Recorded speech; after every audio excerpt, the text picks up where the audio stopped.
Hello students, आगे बढ़ते हुए नोट्स का अब हम लोग 13वां संख्यात्मक प्रश्न करेंगे। तो आइए सबसे पहले प्रश्न पढ़ लेते हैं।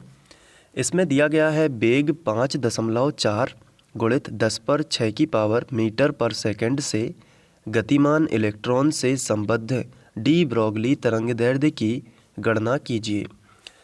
तो यहाँ पे हमें क्या क्या दिया गया है? तो देखिए, यहाँ पे हमें ये वेग दिया गया है और हमें कुछ नहीं दिया गया है, केवल ये पता है कि ये इलेक्ट्रॉन का है। ये जो वेग है किसका है? इलेक्ट्रॉन का है। और साथ में हमें डी ब्रोगली तरंगदैर्ध्य की गणना करनी है। तो डी ब्रोगली तरंगदैर्ध्य क्या है? तो इसके पहले हमने डी ब्रोगली समीकरण की व्युत्पत्ति की है, जिसमें हमने व्युत्पन्न किया था लैम्डा बराबर h/mv। ये देखिए, तो यही है डी ब्रोगली तरंगदैर्ध्य। तो यहाँ पे इसका सीधा सा मतलब ये है कि हमें लैम्डा का मान निकालना है और केवल उन्होंने हमें भी का मान दिया है। तो बाकी का मान क्या हमें पता है? तो आंसर है हाँ। एच क्या है? एच प्लांक नियतांक है। और इसका मान कितना होता है? इसका मान तो सबको मालूम है, 6.6 मल्टीप्लाई बाई 10⁻⁻34 जूल सेकेंड। यही होता है ना, ये प्लांक नियतांक का मान है। एम का मान क्या आपको पता है? तो हाँ, एम का मान भी इस कंडीशन में हमें पता है। क्यों? क्योंकि इलेक्ट्रॉन का द्रव्यमान होगा यहाँ पे, क्योंकि यहाँ पे कण क्या है? इलेक्ट्रॉन है। तो इलेक्ट्रॉन का द्रव्यमान किलोग्राम में हमें मालूम है 9.1 गुणित 10⁻31 की घात किलोग्राम। अब आप सोच रहे होंगे कि किलोग्राम क्यों लिया, ग्राम क्यों नहीं लिया? क्योंकि सभी यूनिट्स हमें एसआई सिस्टम में लेनी होती हैं और एसआई यूनिट जो है किलोग्राम है, ग्राम नहीं है। इसलिए 10⁻31 की घात वाला हमने लिया है। बस, तो एच का मान हमें पता है, एम का मान पता है, भी तो हमें दे ही दिया गया है यहाँ पे। तो बस इससे हम लैम्डा यानी कि तरंगदैर्ध्य, जिसे हम डी ब्रोगली तरंगदैर्ध्य कह रहे हैं, ज्ञात हो जाएगा। तो आइए शुरुआत करते हैं। सबसे पहले हम वेग जो दिया गया है उसको लिख लेते हैं। दिया है, ठीक है। तो वेग हमें दिया गया है v बराबर 5.4 गुणित 10 पर 6 की घात मीटर प्रति सेकंड, ये हमें दिया गया है। इसके बाद हमें लैम्डा जो है तरंगदैर्ध्य की गणना करनी है। तो हम यहाँ पे लिखेंगे लैम्डा बराबर क्वेश्चन मार्क, फिर यहाँ पे साइड से लिखेंगे डी ब्रोगली समीकरण से, इस तरीके से समीकरण से। अब डी ब्रोगली समीकरण क्या होता है? तो आंसर है लैम्डा बराबर h/mv, यही होता है ना। तो हमने यहाँ पे रख दिया। अब सबके मान रख देते हैं। तो लैम्डा बराबर h का मान कितना होता है? 6.6 गुणित 10⁻34 की घात। इसके बाद m का मान कितना होता है? तो इलेक्ट्रॉन का है ना, तो 9.1 गुणित 10⁻31 की घात हो जाएगा। और वेलोसिटी हमें दी गई है, कितनी दी गई है? 5.4। ये देखिए 5.4 गुणित 10/6 की पावर, ये हो गया पूरा सेटअप। अब इसको सॉल्व करके लैम्डा का मान निकाल लेंगे। तो देखिए, इस प्रकार के सवालों में हमें संख्या का संख्या में गुणा करना है और 10 की पावर का हिसाब किताब अलग रखना है। ये देखिए, यहाँ पे ये संख्या है, ये 10 की पावर है, ये संख्या है, ये 10 की पावर है, ये संख्या है और ये 10 की पावर है। तो ऊपर तो एक ही संख्या है ना, एक ही प्रकार की संख्या है, और तो है नहीं। तो हमने अभी ऊपर वाले को ज्यों का त्यों लिख दिया, 6.6 गुणित 10⁻34 की घात, फिर हमने ये बटे का चिन्ह लगा दिया। अब इसके बाद 9.1 एक प्रकार की संख्या है और 5.4 भी एक संख्या है। तो हमने यहाँ पे लिखा 9.1 गुणित 5.4, ठीक है। अब इसके बाद 10⁻31 और 10/+6 है। तो -31 में से +6 चले जाएंगे तो कितने बचेंगे? तो आंसर है 10 पर माइनस की घात बड़ी थी, इसलिए माइनस के ही बचेंगे, जो भी बचेंगे माइनस के बचेंगे। कितने बचेंगे? तो 31 में से 6 घटा दिया तो 25 आ गया। तो यहाँ पे हमने लिख दिया 25 बचेगा। तो अब आगे बढ़ते हैं। अब संख्या ये है, संख्या ये है, तो पहले हम गुणा करेंगे और जो कुछ भी आंसर आएगा उसका और इसका भाग कर देंगे, ठीक है, और 10 की पावर अलग कर देंगे। तो वही करते हैं। सबसे पहले फिर से एक बार हमने ऊपर का ज्यों का त्यों लिखा, 6.6 गुणित 10 पर माइनस 34 की घात। अब नीचे हमें इन दोनों का गुणा करना है, इसका और इसका, तो हमने रफ का इस्तेमाल किया। सबसे पहले आपको ये जो दशमलव हैं, यहाँ पे भी एक अंक बाद दशमलव लगा है, यहाँ पे भी एक अंक बाद दशमलव, इन दोनों को छोड़कर इसे 9.1 ना समझ के 91 समझ लीजिए। दशमलव को थोड़ी देर के लिए छोड़ देते हैं, फिर बाद में वापस से लगा देंगे और इसको चौवन समझ लेते हैं। ठीक है, अब गुणा करते हैं। 4 एकम 4 और 4 नाम 36, ये हो गया गुणा। अब 5 का करते हैं, 5 एकम 5 और 5 नाम 45, ये हो गया। ठीक है, अब इनको जोड़ लेते हैं। तो 4 ज्यों का त्यों, 5 और 6 11 की, एक हासिल आ जाएगी 1, 5 और 3 8 और एक हासिल की जोड़ी, तो कितना हो गया 9 और 4 ज्यों का त्यों। अब यहाँ पे देखिए, एक अंक बाद दशमलव यहाँ था, एक अंक बाद दशमलव यहाँ था, टोटल 2 अंक थे, तो 2 अंक बाद यहाँ पे दशमलव लगा देंगे, तो आंसर आएगा 49.14। ठीक है, और गुणित 10 पर कितने की पावर आ जाएगी, तो आंसर है 10 पर माइनस 25 की पावर होगी। अब हमें इन दोनों संख्याओं का भाग करना है और 10 की पावर को अलग करना है। ठीक है, तो इनका जो भाग करने से पहले हम इनके दशमलव हटाएंगे। तो देखिए हम इनको कैसे लिख सकते हैं। 66 को हम लिख सकते हैं 66/6.6 को हम लिख सकते हैं 66/10। ऐसा क्यों? क्योंकि दशमलव का मान लेते हैं 1 और दशमलव के बाद जितने अंक होते हैं उतने जीरो यदि हम लें तो दशमलव हट जाता है। तो 6.6 को हम 66/10 लिख सकते हैं। ठीक है, फिर इसके बटे में कौन सी संख्या है, तो इसके बटे में संख्या है 49.14।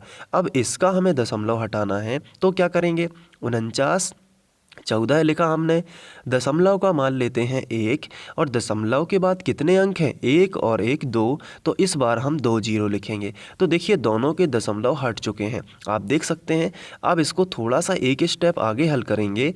66/10 हमने ज्यों का त्यों लिखा, ऊपर वाला हमने ज्यों का त्यों लिखा, लेकिन इसको अब बटे के बटे में है तो पलट के लिखा, तो गुणा का चिन्ह लगा के इन्हें पलट दिया, तो 100 ऊपर पहुंच जाएगा। ये देखिए 100 ऊपर पहुंच गया और 49.14 जो है नीचे आ गया। अब एक जीरो से एक जीरो कैंसिल हो जाएगा, तो कितना बचेगा, तो आंसर है 660। इस 66 का गुणा 10 में होगा तो 660 ही बचेगा ना, और नीचे कितना आ जाएगा 49.14। तो ये हमने सॉल्व किया, तो हम बिना दशमलव के इन्हें इस तरीके से लिख सकते हैं। तो एक स्टेप और हमने बढ़ाया और हमने लिख दिया 610/49.14। ठीक है, इसके बाद अब इनकी जो घातें हैं ये घट जाएंगी। देखिए कैसे घटेंगी, 10 पर माइनस 34 ऊपर तो पहले से ही था, ठीक है, करेक्ट ना। अब ये 10 पर माइनस 25 जब ये ऊपर पहुंच जाएगी तो 10 पर प्लस 25 हो जाएगी, क्योंकि ये नीचे लिखी थी अभी, अब ये ऊपर भी तो जाएगी, तो 10 पर प्लस 25 हो जाएगी। अब माइनस 34 और प्लस 25 है, यानी 34 में से 25 घटाएंगे तो क्या होगा, तो 14 में से 5 चले जाएंगे तो बचेंगे 9, और यहाँ पे 2 में से 2 चले जाएगा तो कुछ नहीं। तो यहाँ पे कितने की पावर बचेगी, तो आंसर है 10 पर माइनस 9 की, क्योंकि माइनस की संख्या बड़ी थी। तो यहाँ पे अब हम लिख सकते हैं ये वाला स्टेप, इसका भाग करेंगे। पहले मैं इसको लिख लेता हूँ, इसका कैलकुलेशन कितना आ रहा है, 10 पर माइनस 9 की पावर। अब इसका हम भाग करेंगे रफ में। तो देखिए किस तरीके से भाग होगा। सबसे पहले आपको भाग का चिन्ह बना लेना है।